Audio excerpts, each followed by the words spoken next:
आइए आज हम लोग पढ़ेंगे 9वां पाठा मद परिणामः। संस्कृत साहित्ये कथा साहित्य सुदीर्घ परंपरा वर्तते। कथा प्रायः उपदेशात्मिका भवन्ति। एतासु सरलीय जीवनस्य उपयोगिनः विचाराः व्यक्ताः भवन्ति। श्री विष्णुशर्मणा विरचितं पंचतंत्रं संस्कृत साहित्यस्य सर्वश्रेष्ठ कथा पुस्तकमस्ति। तो संस्कृत साहित्य बहुत पुरानी कथा परंपरा है और प्रायः ये कथाएं इनकी उपदेशात्मक होती हैं, सरल और जीवन में उपयोगी होती हैं, जिससे उपयोगी विचार व्यक्त कर सकते हैं, जीवन के उपयोगी विचार जो जरूरी हैं। श्री विष्णु शर्मा के द्वारा रचित जो पंचतंत्र है, यह संस्कृत साहित्य में श्रेष्ठ कथा पुस्तक है, कहानी की पुस्तक है। इस पुस्तक में मित्र भेदः, मित्र प्राप्ति, काकोलोकीयम, लब्ध प्राणासा और परीक्षित कारकाश्चेति पंचतंत्राणि सन्ति। और इतने सारे कथाएं यहाँ पर दी हैं। मित्र प्राप्ति, काकोलोकीयम और लब्ध प्राणासा, ये सारी चीज़ें कथाओं के नाम हैं। मद परिणामः इत्ययं कथा लब्ध प्रकाशात् तंत्रात् संकलिता वर्तते। और मद परिणाम भी इन्हीं में से एक जो पंचतंत्र, जो मतलब लब्ध प्रकाश एक से जो संकलित किया गया है। अस्मिन् पाठे अहंकार वसात् सदुपदेश देश तिरस्कारस्य दुष्परिणामः कथा रूपेण वर्णितः। और यहाँ पर इस अहंकार के विषय में कि अहंकार नहीं करना चाहिए, अहंकार का क्या परिणाम हो सकता है, ये सारी चीज़ें इस कथा में, क्या दुष्परिणाम हो सकता है, क्या अहंकार करने से नुकसान हो सकता है, ये सारी चीज़ें यहाँ पर बताई गई। तो बच्चों आइए अब हम लोग इस कथा को पढ़ते हैं। कस्मिंश्चित् उज्ज्वलको नाम रथकारः प्रतिवसति स्म च अतीव दरिद्रो पहत चिंतितवान अहो दिग्यम दरिद्रता अस्मद्गृहे। एक बहुत उज्ज्वलक नाम का एक रथकार रहता था, रथ बनाने वाला, और वह बहुत गरीब था और अपनी दरिद्रता को धिक्कारते हुए कहता है कि धिक्कार है मेरी इस दरिद्रता को। यथा सर्वोपि जनाः स्वकर्मणेव रतस्तिष्ठति अस्मदीय पुनर्व्यापारो नात्र तिष्ठतिरर्हति। यतः सर्वकानां चिरन्तनाश्चतुर्भूमिका गृहाः सन्ति। सभी लोग अपने अपने स्वकर्मों से संतुष्ट रहते हैं, परंतु मैं अपने व्यापार से संतुष्ट नहीं हूँ। और मम च नात्र तत्किं मदीय रथकारत्वेन प्रयोजनम इति चिंतयित्वा देशं निष्क्रांतः। जब मैं अपने व्यापार से सही संतुष्ट नहीं हूँ, तो क्या है मेरे रथ बनाने का प्रयोजन, जब मैं इससे खुश ही नहीं हूँ। और ऐसा कह करके वह देश से चला जाता है, मतलब अपने देश से चला जाता है जहाँ वह रहता था।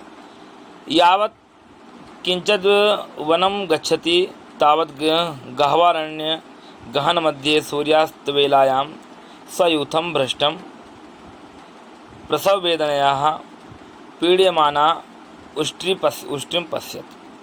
और जब वह वन की ओर चला गया, देश से निकल करके, अपने गांव देश से, तो एक बहुत बड़े घने वन में जा कर के इन्होंने सूर्यास्त के समय पर एक प्रसव की, अपने मतलब समूह से जो अलग हो चुकी थी, ऐसे ऊँट को देखा जो प्रसव वेदना पर पीड़ित थी, जिसको प्रसव होने वाला था। सचा दासेरकयुक्तम उष्ट्रीम गृहीत्वा स्वस्थानाभिमुखम परिस्थितः। उस ऊँट को लेकर के वह अपने घर की ओर चला गया। गृहमासाद्य रज्जुम गृहीत्वा ताम उष्ट्रीम बबंध। और घर में जाकर के रज्जू खरीदा और रज्जू को लेकर के मैंने रस्सी, रज्जू माने रस्सी, रस्सी लिया और रस्सी में उस ऊँट को बांध दिया। और ततश्चा तीक्ष्णम परसमादाय तस्याः पल्लवानाय नार्थम पर्वतैक देशम गता। और इस प्रकार से और फिर वह पर्वत की ओर गया और जा करके बढ़िया नए नए पत्तियों को काट करके लेकर के आया पल्लवों को और ऊँट के आगे ला करके डाल दिया। तत्र च नूतन कोमलानी बहुली पल्लवानी छित्वा शिरसि समारोप्य तस्याग्रे निचिक्षेप। और उसके आगे में ला करके पत्तों को डाल दिया। तया चा तानी शनैः शनैः भक्षितानी। और फिर उसने धीरे धीरे उस पत्तों को खा लिया। पश्चात पल्लव भक्षण भावाद अहर्निशम पिरुतनुदृष्टिम संजाता सोऽपि दासेरको महानुष्ट्रः संजाता। धीरे धीरे वह उस ऊँट की सेवा करने लगा और वह एक बड़ा मतलब ऊँट का भी व्यापारी बन गया। बहुत सारे ऊँट वगैरह लेकर के आया। और ततः सा नित्यमेव दुग्धम गृहीत्वा सकुटुम्बम परिपालयति। और फिर वह जो है उस ऊष्ट्री के दूध से अपने परिवार का भरण पोषण करने लगा। अथ रथकारेण वल्लभत्वा दासेर को ग्रीवायाम महती घंटा प्रतिबद्धा। और एक जो ऊँट का बच्चा था उसके एक बढ़िया सुंदर घंटा उसने गले में बांध दिया। और पश्चात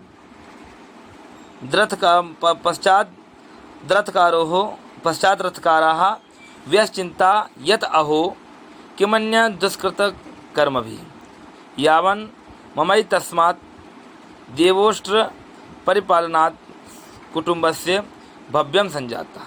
यह तो मेरे लिए बहुत अच्छे कर्म हैं जो कि ये मैं उस कर्म से मुझे क्या लाभ था, आज इससे मेरा पूरा कुटुंब का पालन माने पूरे परिवार का पालन पोषण हो रहा है। तत्किमन्ये व्यापारेण, तो यही मेरा व्यापार बन चुका। एवं विचिन्त्य, ऐसा सोच करके गृहमागत्य प्रिय महाम भद्रे समीचीनो अयम व्यापार। और अपनी पत्नी से जा करके कहा भद्रे ये व्यापार हमारे लिए बहुत अच्छा है। और उस व्यापार को उसने करना प्रारंभ कर दिया।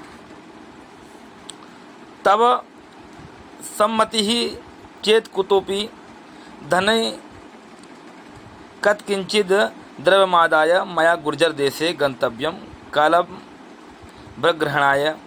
और फिर वह जो है कुछ धन जोड़ करके इकट्ठा करके गुजरात प्रदेश में गया। धन लेकर के क्यों गया? ऊँट को खरीदने के लिए। मैं सूक्ष्म रूप में कथा आपको बता रहा हूँ, सुनते रहेंगे। तावत यतो यत्नेन रक्षणीयौ यावद हम परामुष्टिम नीत्वा समागच्छामि। और बोला कि मैं जा रहा हूँ और ऊँट खरीद करके शीघ्र ही आऊँगा। ततश्च गुर्जर देशे है गत्वोष्ट्रीम गृहीत्वा स्वगृहम आगता। और वह गुजरात में गया और गुजरात में जा करके वहाँ से ऊँट खरीद करके ले आया। किम बहुना तेन तथा कृतः यथा तस्य प्रचुरा उष्ट्रः कार्यभाश्चा सम्मिलिता। और एक दिन वह कार्यभार जो उसका था वह ऊँट का बहुत सारे ऊँट हो गए और बहुत सारे काम उसके बढ़ गए। ततस्तेन महद्दृष्टियूथम कृत्वा रक्षा पुरुषो धृतः तस्य प्रतिवर्षम प्रत्य करभमेकम प्रेक्षति। और उसने फिर एक आदमी रखा ऊँट को चराने के लिए और उसको कुछ न कुछ वह प्रतिवर्ष दिया करता था। प्रतिवर्ष अन्यश्च आहर्निशम दुग्धपानम तस्य निरूपितम एवं रथकारोपि नित्यमेवोष्ट्री करभव्यापारम कुर्वन् सुखेन तिष्ठति। और वह रथकार जो था वह सुखी हो गया ऊँट के व्यापार से, दुग्ध इत्यादि से अपने परिवार का भरण पोषण करने लगा। अथ ते दासेर का अधिष्ठानो पवनाहारार्थ गच्छन्ति कोमल वलिर्यथेच्छया भक्षयित्वा महती सरसि पानीयं पीत्वा सायन्तनसमये मंदं मंदं लीलया गृहं गच्छन्ति। और जो ऊँट था, अब यहाँ पर से मुख्य कथा प्रारंभ होती है कि कहानी क्या कहना चाहती है, आप लोग गौर से। और फिर उसके बाद जो है ऊँटों को चराने के लिए लेकर के जाते थे, और जितना भी हो सकता था ऊँट अपने कोमल कोमल फलों को पत्तों को खाते थे, और पत्तों को खा करके सरस माने तालाब में पानी पीते थे। और पानी पीने के बाद मंदम मंदम माने जो छोटा वाला जो ऊँट था जिसके गले में घंटी बजी हुई थी, वह बहुत धीरे धीरे सबसे पीछे चला करता था। सपूर्व देदासेर को मदाती रेखात पृष्ठे आगत्यम मिलंती, और बहुत धीरे वह अहंकार बस अपने घंटी की आवाज़ सुनते हुए चला आया करता था।